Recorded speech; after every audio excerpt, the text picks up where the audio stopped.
نحمده ونصلي ونسلم على رسوله الكريم اما بعد. حضرات آج 24واں پارہ ہم نے تلاوت کیا ہے تراویح میں، اور سورہ زمر کا کچھ حصہ تھا جو آج ہم نے تلاوت کیا. اس کے بعد ایک اور سورہ سورہ مومن اس میں ہے، اور اس کے بعد پھر حامیم السجدہ، اس کو سورہ فصلت بھی کہتے ہیں. اس میں اللہ سبحانہ و تعالیٰ نے ایک اپنی خاص قدرت کا اس میں ذکر کیا. فرمایا اللہ توفی الانفس حین موتہا، کہ جب کسی انسان کے موت کا وقت آ جاتا ہے تو اللہ تعالیٰ اس کی روح کو قبض کرتا ہے. واللتی لم تمت فی منامہا، اور بعض وہ ہوتے ہیں کہ جن کو سوتے وقت جو ہے ان کی روحوں کو قبضہ کر لیا جاتا ہے، یا پھر جب سوتے وقت اگر ان کا انتقال نہ ہو تو اللہ سبحانہ و تعالیٰ خود ان کی روح کو قبض کرتا ہے. اب اس کا ایک مطلب یہ بھی ہے کہ جب کسی کی موت کا وقت آ جاتا ہے تو فرشتوں کے ذریعے بھی اللہ تعالیٰ روح قبض کرتا ہے. یہ بھی اس کا معنی اور مفہوم ہے. اور اس کے پھر جو ہے اس کے بعد جہاں سے تیسرا رکوع شروع ہو رہا ہے وہاں پر اللہ سبحانہ و تعالیٰ نے بڑی اہم آیت مبارکہ ہماری ذاتی زندگیوں سے جس کا تعلق ہے. اللہ نے فرمایا قل یا عبادی الذین اسرفوا علی انفسہم لا تقنطوا من رحمۃ اللہ. اے حبیب صلی اللہ علیہ وسلم، آپ اپنے جو ہے امتیوں سے آپ کہہ دیں، میرے بندوں سے آپ کہہ دیں کہ میرے وہ بندے جنہوں نے اپنے آپ پر ظلم کیا ہے، زیادتی کی ہے، ان سے گناہ ہوا ہے، چاہے گناہ صغیرہ ہو یا گناہ کبیرہ ہو، تو وہ گناہ ہوا سوچ کر سمجھ کر پیچھے نہ ہٹ جائے، بلکہ اللہ کی رحمت سے ہرگز مایوس نہ ہو. اللہ تعالیٰ تمام گناہوں کو بخشنے والا ہے، بے شک وہ بخشنے والا اور مہربانی کرنے والا ہے. اصل میں ہوا یہ تھا کہ کچھ لوگ جو ہے حضور پاک صلی اللہ علیہ وسلم کے پاس آئے تھے، اور آ کر انہوں نے عرض کیا تھا کہ یا رسول اللہ صلی اللہ علیہ وسلم، ہم اسلام تو قبول کر لیں گے، ایمان لا کر ہم اسلام میں داخل ہو جائیں گے، لیکن جو ہم پہلے گناہ کرتے تھے اس کا ہم کو ڈر لگا ہوا ہے. تو حضور نے فرمایا، تو رسول اللہ صلی اللہ علیہ وسلم نے کوئی جواب نہیں دیا، بلکہ آیتیں نازل ہوئی ان کے حق میں کہ تمہیں گھبرانے کی ضرورت نہیں، اللہ تعالیٰ تمام گناہوں کو بخشنے والا اور معاف کرنے والا. لیکن پہلی شرط کیا ہے کہ گناہ کا جو ہے ہم کو اعتراف ہونا، ہمارے اندر یہ بات ہونا کہ ہم نے غلطی کی ہے، گناہ ہم سے ہوا ہے، اور پھر اس کے ساتھ ساتھ جو ہے گناہ پر افسوس ہونا، آئندہ نہ کرنے کا عزم ہونا، دل سے سچی توبہ ہونا، تب جو ہے گناہ صغیرہ کبیرہ دونوں بھی معاف ہونے والے ہیں. اور یہ اتنا بہترین طریقہ کار ہے جو اللہ نے ذکر کیا، ورنہ پچھلی قوموں کے لیے آپ دیکھیں گے توبہ کی قبولیت کے لیے کہیں ان کے اوپر عذاب ڈالے گئے، تب جا کے ان کی توبہ قبول ہوئی.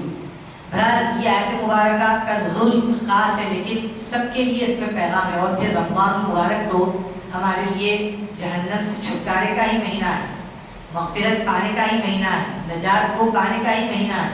اس میں تو پھر ہماری اس سلسلے میں مغفرت کے خاطر اور جہنم سے نجات پانے کے خاطر ہماری فکر اور بڑھ جانا ضروری ہے. پھر اس کے بعد ایک سورہ سورہ مومن، اس کا نام ہی مومن رکھا گیا.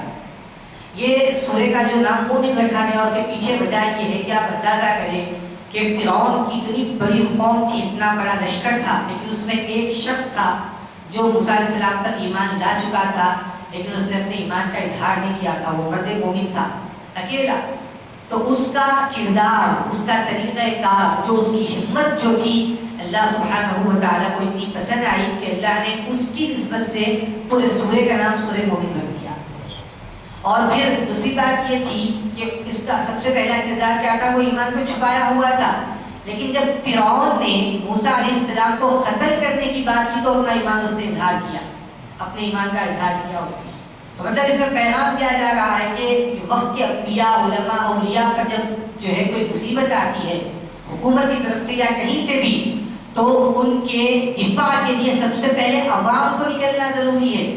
اگر عوام ان کی تائید نہ کری، کوئی بھی ان کو جو ہے مطلب ان کے اوپر قبضہ کر لے گا، کوئی ان کو جو ہے مجبور کر دے گا، ان کو مغلوب کر دے گا، ان کو بٹھا دے گا، دین کے کام کرنے سے روک دے گا. ایسے مناظر ہمارے سامنے ہیں.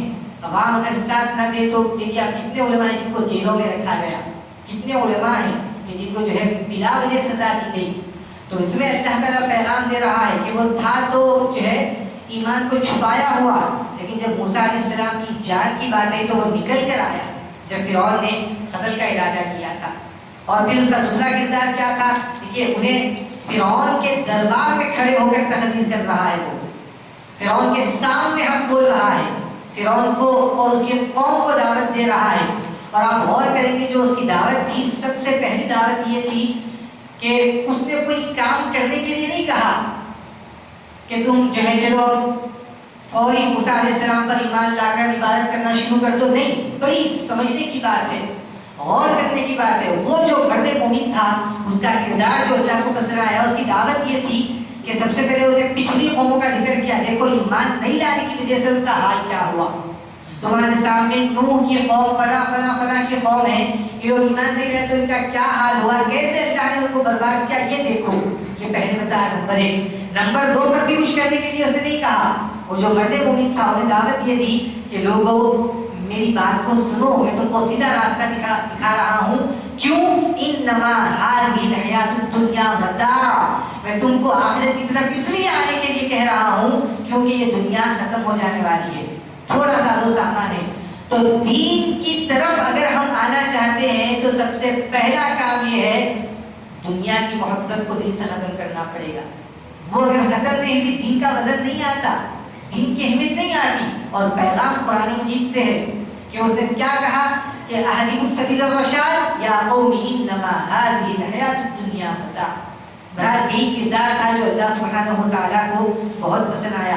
اور پھر اسی سورہ میں, سورہ مومن میں, اللہ سبحانہ و تعالیٰ نے سارے بندوں کو مخاطب ہو کر کہا ادعونی استجب لکم, کہ تم بندے ہو, تم جو ہے میرے بندے ہو, مجھ پر ایمان رکھنے والے, مجھ سے مانگو, میں تمہارے حق میں قبول کرتا ہوں. آج آپ دیکھیے جہاں پر عبادات کے تعلق سے اور یعنی مسجد سے, ہمارے مصلی سے اور اللہ کے تعلق سے جو چیزیں جڑی ہوئی ہے, اس میں جو ہم پیچھے ہو رہے ہیں, اس میں ایک سب سے بنیادی خرابی یہ ہے کہ دعا مانگنا چھوڑ دیا. غور کریے آپ, دعا پہ ملتا, دعا مانگنا ختم, تھوڑی دعا امام صاحب کے ساتھ کر لیے, نکل گئے.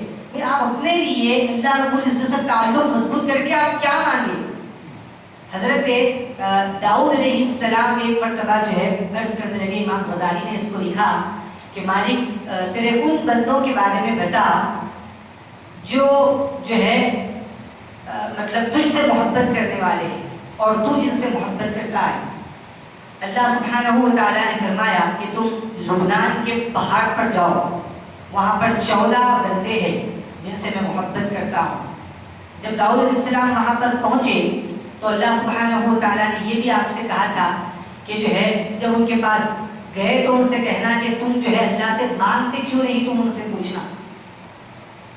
تو داؤد علیہ السلام گئے, ان سے ملاقات ہوئی, وہ خالی فکر میں تھے. جب داؤد علیہ السلام کو دیکھے تو الگ ہو گئے. داؤد علیہ السلام ایک کو پکڑ کر پوچھنے لگے کہ تم اللہ سے مانگتے کیوں نہیں, اللہ سے مانگتے کیوں نہیں. تو جب انہوں نے منہ کھول کر مانگنا شروع کیا, آپ دیکھیں گے ان کو اللہ اکبر کہ ان سب کی تمنا جو انہوں نے دعا کی تھی, سب نے صرف یہی مانگا تھا کہ مالک تو نے جو ہماری ضرورت ہے پوری کر دیا ہے, ہمیں کسی چیز کی ضرورت نہیں, بس تیری محبت جو ہمارے دل میں ہے تو اس کو باقی رکھ دے. کہ ایک نے کہا کہ تو جو ہے ہم کو دیدار کروا دے اپنا, کسی نے کہا کہ ہم مطمئن ہیں بڑے, ہم کو مزید کسی خواہش کی ضرورت نہیں ہے, اس پر ہم کو ہمیشہ باقی رکھ. مالک ہماری آنکھیں اندھی ہو جائے مسئلہ نہیں ہے, لیکن ہمارے اندر یہ دنیا اور دنیا والے یہ ہمارے اندر نہ بسے. ہم کو یہ دنیا والے اور یہ دنیا ان کی رنگینیاں مت دکھا. تو جن سے بھی داؤد علیہ السلام ملاقات کیے, جا کر جو ہے دعا کے لیے پوچھے, ہر ایک کی تمنا یہی تھی کہ کسی نے اپنے لیے کچھ نہیں مانگا, جو بھی وہ مانگ رہے تھے جو اللہ سے تعلق تھا اس پر مضبوط رہنے کے لیے. تو جب اللہ نے مانگنے کے لیے کہا تو مانگنا کیا ہے ہم کو, استقامت, کہ جو ہم دین پر قائم رہے, باقی رہے, ہمارے اندر کمی نہیں زیادتی ہے. رمضان گزر رہا ہے, رمضان ختم ہونے کا نام نہیں, انتہا کا نام نہیں, انقلاب کا نام ہے, اپنے اندر تبدیلی لانے کا نام ہے. یہ مانگنا ہے ہم کو کہ اللہ سے کیا مانگیں گے یہ. تو اللہ نے فرمایا وقال ربکم ادعونی, تمہارا رب تم سے کہتا ہے کہ مانگو, دعا مانگو مجھ سے, میں قبول کرتا چکا ہوں تو پہلی دعا مطلب پہلے ہمارے اپنے حق میں دعا کیا ہو، اللہ سے ہمارا تعلق مضبوط ہو جائے. یہی تو جو ہے یہاں سے بارہا پیغام دیا جا رہا ہے کہ اعتکاف میں بیٹھنے کا، تاخ راتیں گزارنے کا مقصد کیا ہے کہ بھئی انسان کا دل دنیا سے کٹے، یہ حقیقت اس کے دل میں بیٹھے کہ دنیا فنا ہونے والی ہے، ختم ہونے والی ہے، اور جو باقی رہنے والا ہے وہ اللہ نے فرمایا وتوکل علی الحی الذی لا یموت، اس زندہ رب پر بھروسہ کرو جو کبھی نہیں مرتا. تم جس کے پیچھے بھاگ رہے ہو کہاں خالی رہنے والی ہے، وہ کہاں باقی رہنے والی ہے، وہ پیسہ دولت شہرت صحت سب کہاں پر ختم ہو، کہاں پر باقی رہنے والی ہے. لیکن وہ اگر تعلق خدا سے مضبوط ہو جائے تو اللہ اکبر پتہ ہی نہیں چلتا ختم کیا ختم ہو رہا ہے کیا باقی رہا. وہ ایمان، وہ یقین اللہ کی ذات پر، وہ ہم کو آنا، یہ قرآن کا اصل پیغام ہے. قرآن کے ذریعے اگر اللہ سے ہمارا تعلق مضبوط نہیں ہوا پھر ہمارے سجدے، ہماری نمازیں سب ضائع ہونے والی ہے. وہ تعلق مضبوط ہونا. اللہ اکبر. بہرحال بہت جو ہے طویل تفصیلات ہیں، لیکن اس میں ہاں سورہ حامیم السجدہ میں اللہ نے جو ہے اس میں بھی کئی ساری باتیں ذکر ہے. ایک میں اللہ نے فرمایا کہ یعنی وہ لوگ الذین لا یؤتون الزکاۃ وهم بالآخرۃ هم کافرون. دیکھیے بڑی غور کرنے کی بات ہے. اللہ نے خاص طور پر یہاں پر مال کی محبت نکالنے کے لیے فرمایا وہ لوگ جو زکات نہیں دیتے اصل میں یہ وہ لوگ ہیں جو آخرت پر ایمان نہیں رکھتے. اللہ اکبر. بلکہ ایسے لوگ کافر ہیں. قرآن کہہ رہا ہے کس بات کا انکار کرتے ہیں وہ لوگ. مال کی محبت جب آئی آخرت سے یقین ہٹ جاتا، مرنے کا جو ہے خوف چلے جاتا، دنیا کی محبت جب دل میں بیٹھے یہ سب چیزیں نکل جاتی. کیا باقی تھا اس کے اندر فرمایا کہ اب ظاہر سی بات ہے جب اس کے اندر مال کی محبت ہوتی، مال گیا تو افسوس ہوتا اس کو، لہٰذا وہ زکات نہیں نکالتا، آخرت پر سے ایمان ہٹ جاتا اور وہ سیدھا سیدھا کافروں کی صف میں آ جاتا. ایک اور مقام پر فرمایا اسی میں کہ جو ہے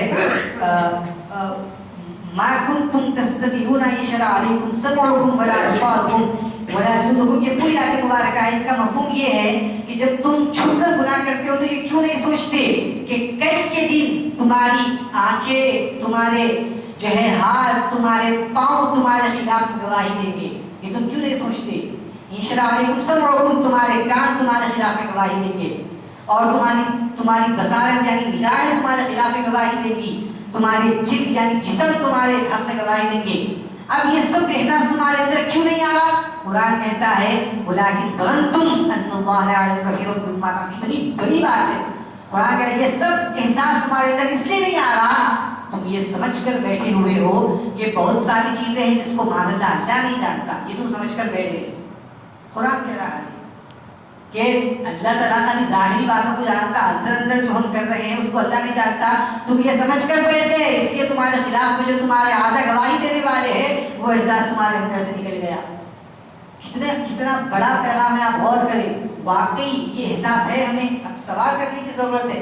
24 گھنٹے خدا مجھ کو دیکھ رہا ہے، میری بات کو سن رہا ہے، جان رہا ہے، لیکن احساس آ گیا بندہ خود بخود گناہوں سے دور ہو جاتا ہے. یہ احساس آنا، یہ فکر پیدا ہونا. اللہ تعالیٰ یہ تو سوال کر رہا ہے. تم جب یہ خیال کرنے لگے، سوچنے لگے کہ بہت ساری چیزوں کو اللہ نہیں جانتا، بھائی اپنے درمیان میں ہو رہا معاملہ، یہ جب تم سوچنے لگے وہ خیال ایمان کا نکل گیا.